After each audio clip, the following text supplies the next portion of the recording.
दरवर्षीप्रमाणे याही वर्षी स्वाद मसाल्याचा मिरची महोत्सव सुरू झालाय। चांगल्या क्वालिटीच्या मिरच्या, जिथे मिरच्यांचं उत्पन्न जास्त आहे त्या ठिकाणी त्या शेतकऱ्यापाशी जाऊन ती मिरचीची क्वालिटी बघून कमीत कमी रेटमध्ये तुमच्यापर्यंत पोहोचवण्याचा प्रयत्न करतोय। तुम्हाला या ठिकाणी अनेक प्रकारच्या मिरच्या बघायला मिळतील। त्यामध्ये बेडगी असेल, काश्मीरी असेल, लवंगी असेल, संकेश्वरी असेल, गुंटूर असेल। आणि याही वर्षी माझा मसाला कलर, तिखट, टेस्ट वर्षभर टिकून राहिली पाहिजे म्हणूनच तुमच्यासाठी घेऊन आली आहे या सर्व मिरच्या। तर हा महोत्सव 15 मार्च ते 30 मे पर्यंत मैत्रिणींना सुरू आहे। तर वाट कसली बघताय? जवळ तुम्हाला जी सोयीस्कर असेल त्या शाखेला जावा आणि तुम्हाला असणारी मिरची खरेदी करा। मिरजमध्ये 5 पिस्तूल व 5 जिवंत काडतुसांसह दोघांना अटक। सांगली एलसीबीची मोठी कारवाई। सांगली जिल्ह्यामध्ये गुन्हेगारीला आळा घालण्यासाठी आणि अवैध हत्यारे बाळगणाऱ्यांवर कडक कारवाई करण्यासाठी पोलीस प्रशासनाने विशेष मोहीम हाती घेतली आहे। या मोहिमेअंतर्गत स्थानिक गुन्हे अन्वेषण शाखेने मिरज शहरात सापळा रचून एक मोठी कारवाई केली आहे।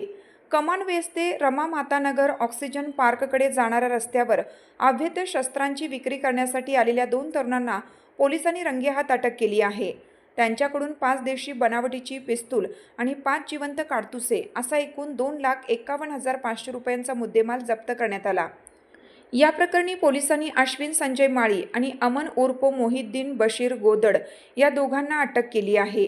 तर त्यांना या शस्त्रांचा पुरवठा करणारे सूरज जगन्नाथ मोहिते आणि अक्षय पाटील हे दोघे जण फरार झाले असून पोलीस त्यांचा कसून शोध घेत आहेत।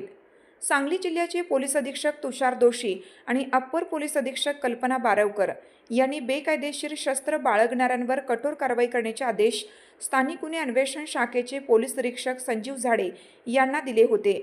त्यानुसार पोलीस उपनिरीक्षक महादेव पोवार यांचे पथक मिरज परिसरात निगराणी ठेवून होते। पथकातील पोलीस अंमलदार अमोल एदाळे, सोमनाथ गुंडे आणि रोहन गजते यांना त्यांच्या गोपनीय बातमीदाराकडून खात्रीशीर माहिती मिळाली की 2 इसम पाठीवर सॅक घेऊन मिरज शहरातील कमानवेस रस्त्याने ऑक्सिजन पार्कच्या दिशेने पिस्तूल विक्रीसाठी येणार आहेत। माहिती मिळताच एलसीबीच्या पथकाने तातडीने कमानवेस ते रमामाता नगर परिसरात सापळा रचला। त्यांना घेराव घालून जागीच ताब्यात घेतलं। ताब्यात घेतलेल्या संशयितांची पंचासमक्ष अंगझडती घेतली असता अश्विन माळी याच्या पाठीवरील सॅकमध्ये 4 देशी बनावटीची पिस्तूल आणि 4 जिवंत काडतुसे मिळून आली।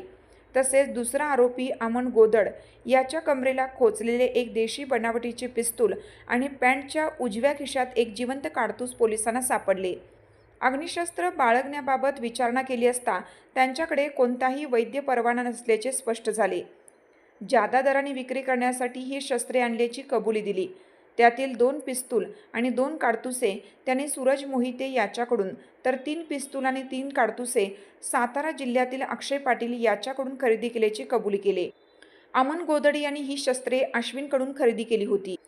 या प्रकरणी मिरज शहर पोलीस ठाण्यात फिर्याद दिली असून आरोपींविरुद्ध भारतीय शस्त्र अधिनियमान्वये गुन्हा दाखल करण्यात आला आहे।